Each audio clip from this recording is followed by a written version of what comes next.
It's trash day, y'all. Take out the trash day. Take out the trash day.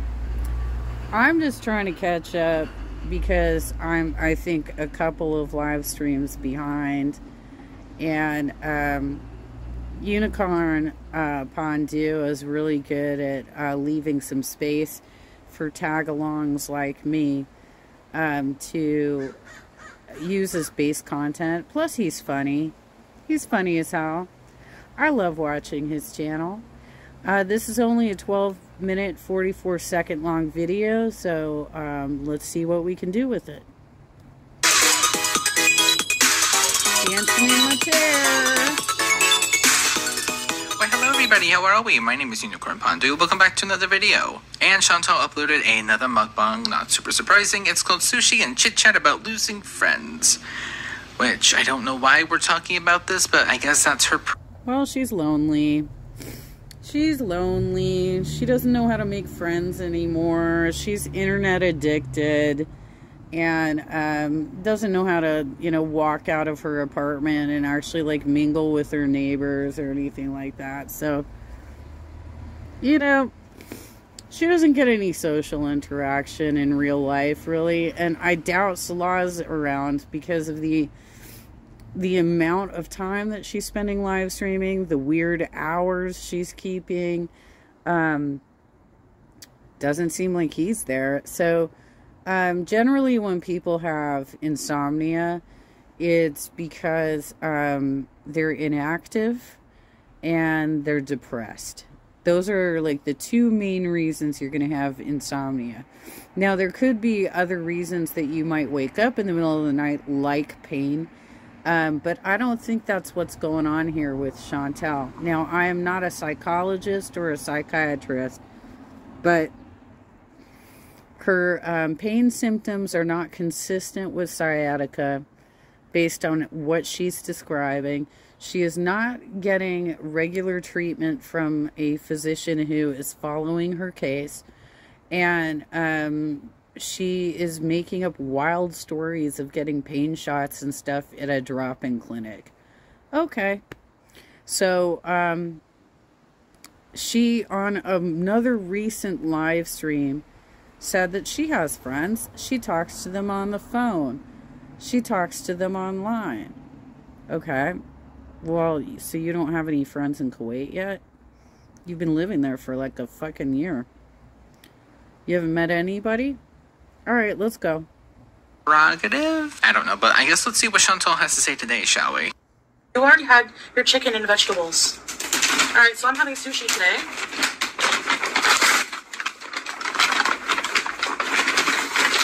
Oh, yep, seems completely unbothered and super happy just based off that little clip alone. This one's gonna be a doozy, I'm already calling it. 1, 2, 3. Wow.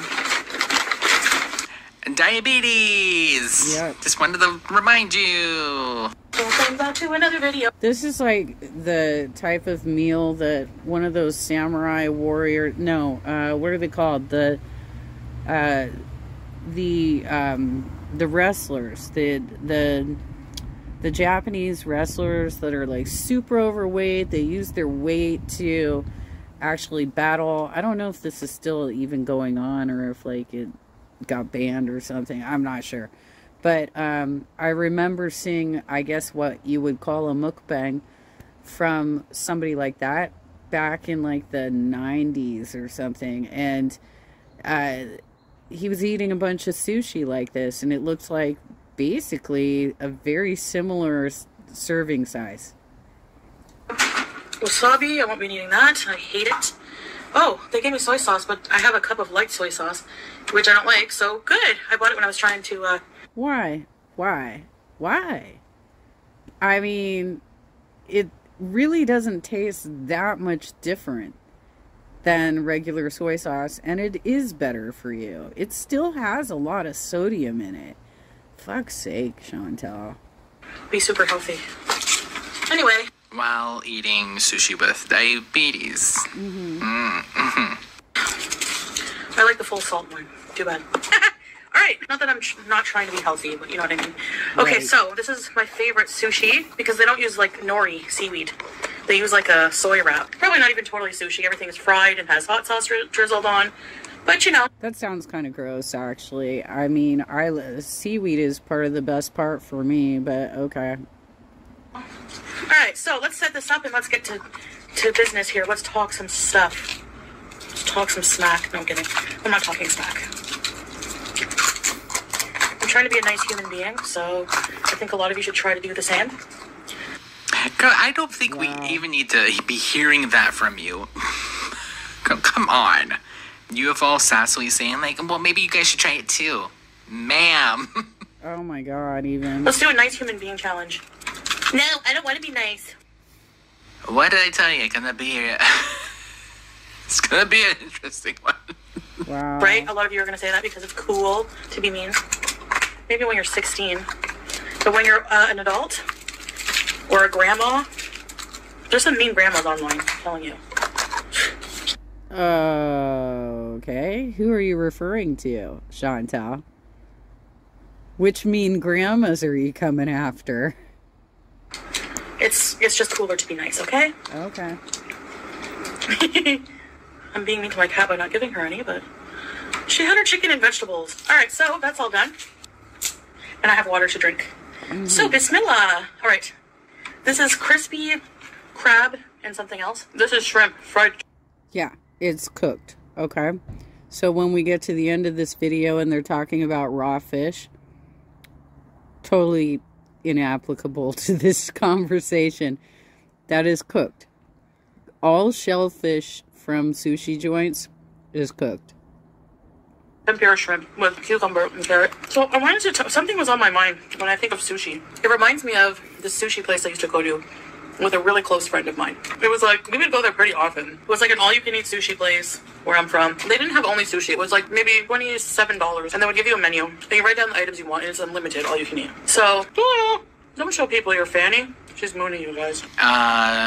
Most places won't even do all you can eat anymore since the pandemic, because the restaurant industry took a really hard hit to loss of customers when we had to go into hiding, basically. And it hasn't totally come back. I got another dump trash truck rolling through. And also unfixed. You're gonna be doing that anytime soon instead of, spending money on sushi? No, didn't think so. So anyway, I would usually start off with like tempura shrimp, it's like deep fried shrimp, hash browns, stuff like that. Then you can order noodles. There's no fucking hash browns in sushi. Are you talking about the little flaky breading that they put on the top? Because that's not fucking hash browns. Hash browns come from like Denny's. What are you talking about, hash browns? There's no hash browns at sushi joints. And shrimp tempura is also cooked, okay? Sushi, baked mussels with cheese on top. By the way, yes, I'm still injured, but the show must go on.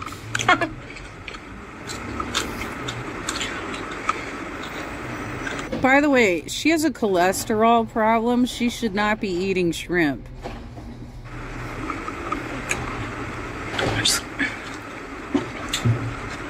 Anyway. What's wrong with her? I'll probably keep that in, but, what's wrong with her? What happened? Why is she acting so weird? I watch a lot of Chantal, right? I know Chantal's normal, eating patterns and behaviors and how she normally acts when eating, right?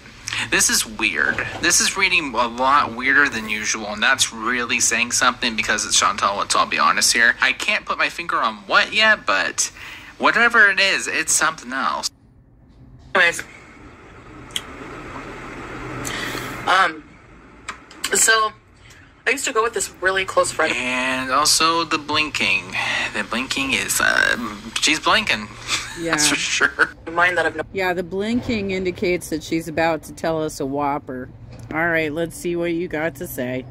For a long time. And, people always ask me, do you have friends? And I realized that a lot of friends I used to hang out with before I had a YouTube, or...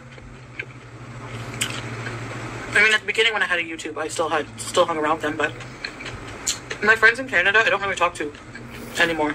Maybe like one or two on like WhatsApp. And I realized just how isolating being on YouTube can be. Like for me, in my case, being a YouTuber can be. I think. Okay, what's the link between you being a YouTuber and you having a social life have anything to do with one another at all? Any given context, anything. I don't know, but blaming it on YouTube is a weird thing. It's YouTube's fault that you don't have any friends that you talk to, even though that's kind of more of a you issue than like your job. But anyways. Around the time that.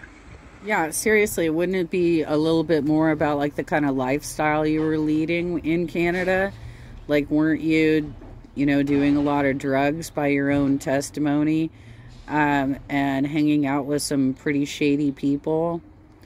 Is it possible that you lost your friends that way? Like, what do they care what your channel looks like if they're not actually watching you?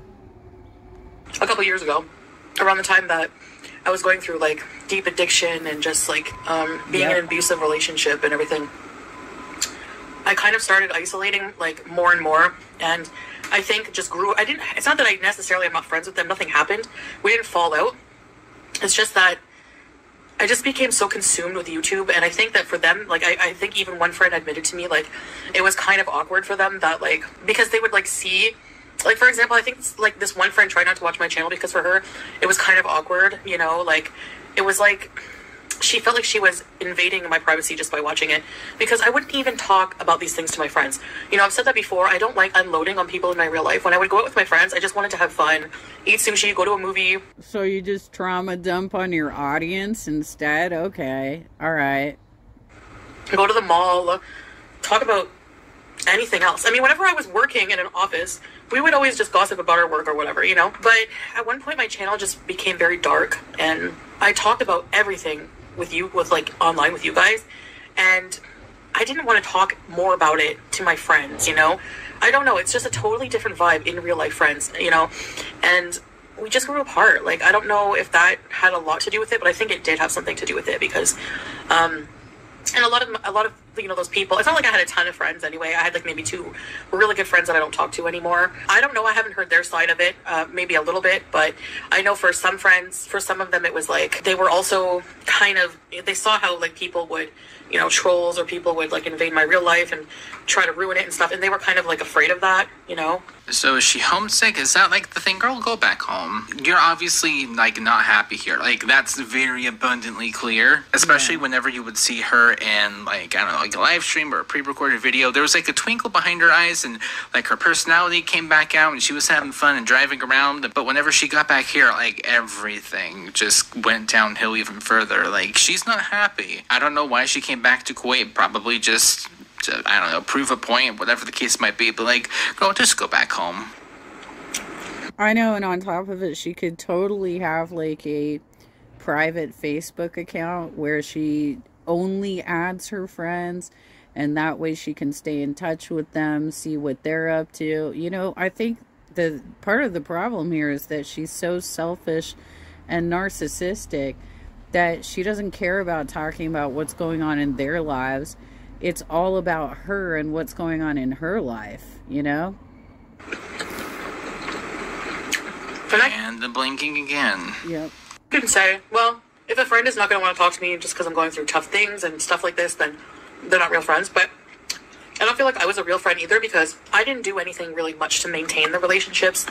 I get like relationship maintenance burnout. Thus, you grow further and further apart. I think it just started with the time in between connecting with them would grow further and further apart. And it can be isolating, because like I don't have a normal life. When you're on social media and you're controversial, you don't have a normal life.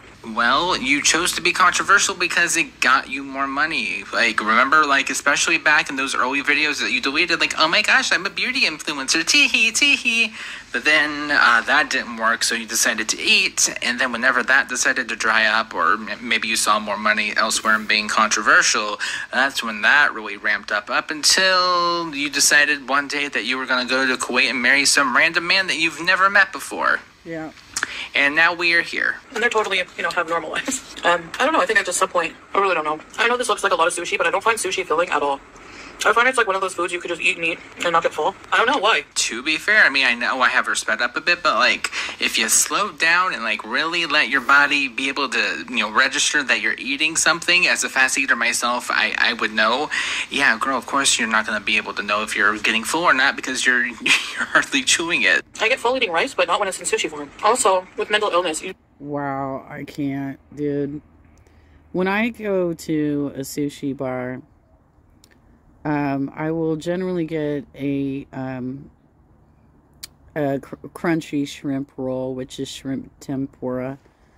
But then the only other thing I will get is tuna sushi, yellowtail, and eel. And so I'll have like 6 additional pieces on the table and maybe have some wine or green tea with it. But she's doubled me here, like even more than doubled me with this. don't have the emotional, like the energy at all sometimes to talk to anybody, you know? So the people I do have in my life now understand that. I cannot have needy friends. But friendships do need work. Like any relationship. You have to put in. And I have nothing to give right now. I don't know. Is this some sort of metaphor for like her and Slaw, or... I don't know. Probably. Like, I have nothing to offer right now. Alright, then what about between you and your man then? Or I could just be way overthinking it, but you know, nobody knows. Yeah. But we used to go to the sushi place a lot. And I miss those dinner dates. But at this point... I don't think she's the right person to actually be giving advice on maintaining relationships either, right? we got together again, it would be so... There's just so much that's happened in my life online since then. I wouldn't even know where to start. Actually, in real life with my friends, I'm a good listener. I don't like to even talk about myself. The person I used to go out with for sushi, I would look forward to them talking about themselves to get my mind off my own problems. And she had a way of storytelling. She's a writer, actually, so she has a very good storytelling ability. And she would talk. Sometimes we would go out and just go out for dinner and then go to a cafe and just talk. She would talk for hours, and I would never get bored of listening to her. Never. Because she was so interesting the way she would tell her view on something, you know? That's the difference between a good storyteller and somebody who's just boring. Like, for...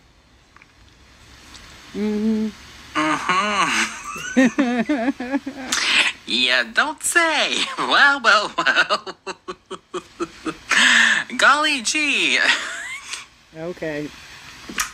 Just gonna press play because I feel like we all know where I'm going with that. For example, if you have something that happened, oh, this guy got, I don't know, something happens in the news, you know? It could be the most mundane thing, but the way she would talk about it and give her spin on it and her insight, it made it interesting. One piece left and I feel like I've eaten nothing. I swear, I don't know, it's so weird.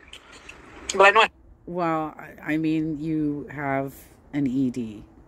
You have serious issues with your consumption. So, I wouldn't be giggling in your nervous laughter about pounding down food like that in front of your audience. so I'm just gonna eat this, give it time. Wow. Oh, the tempura cut the roof of my mouth. Anyway, so yeah, I think too I would isolate myself from these. I didn't want to talk about anything. There was so much drama in my life, I didn't want to talk about it with them. I think it would be awkward. I don't know. But for some reason, we grew apart the more I was on YouTube. And so she said the last roll was also tempura.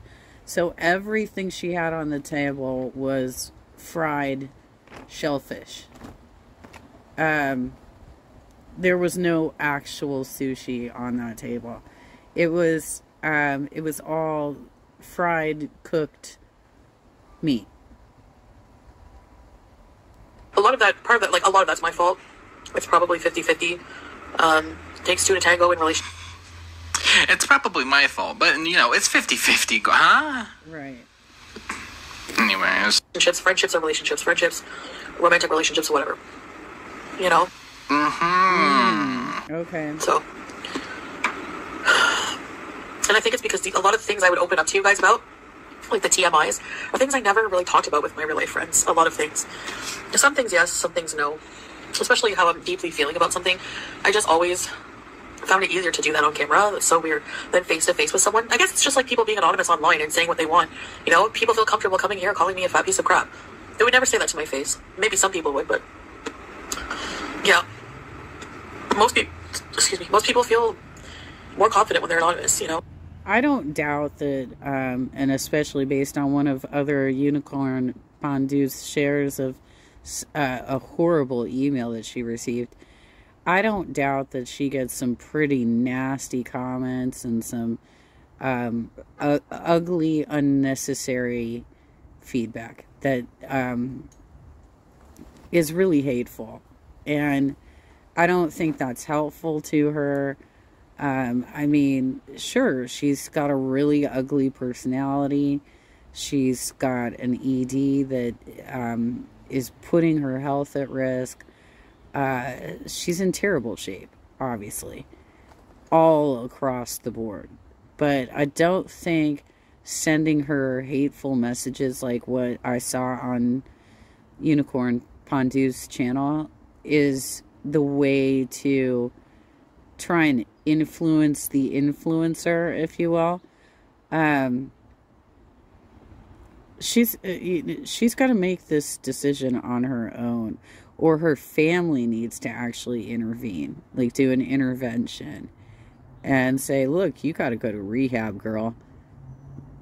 You need serious rehabilitation at this point, because you have a very serious problem and you obviously need therapy.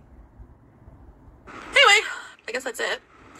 For my dinner. That was really good. I haven't had sushi in a while, but I don't like the raw fish stuff. I don't like it. I like cooked fish, but if it's really fishy, no. So if it's raw, it's...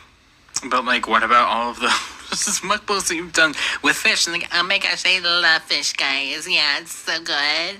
Yeah, it's so yummy and fresh. But, like, yeah, I don't like cooked fish that much, though. Yeah, obviously. Fishy. I don't know. People say it's supposed to be really high-grade quality. It's not. It still is. I don't know. I mean, if in the ocean, you can smell the fish. So, yeah, you can. It's really... Raw fish is just too intense of a flavor for me. Or the texture alone. The mushy texture. No. Nope. No offense. Which I've never tried before, but I do want to try one day. Anyway, I guess that's it, guys. Thank you for watching, and I'm gonna be... Okay, so there's that. That was really odd. Not sure if anything happened, but I guess we'll see at some... Well, I mean, why are you even going to get sushi if you're not going to really eat it? If you're not actually going to have sushi? I mean, what's the point? If you're not going to have actual sushi, it's not, that's all cooked. That was all cooked. And she's not supposed, she probably, I don't know about crab. I don't know if that's high in cholesterol too. But I know that shrimp is, for sure. So she should not be eating that. Because the doctor told her not to eat eggs. You know? And generally a doctor will tell you not to eat eggs if you've got a cholesterol problem. Anyway, thank you, Unicorn Pondu, for captured content and for your funny interactions, as you always do. And I will tag along and tag your video.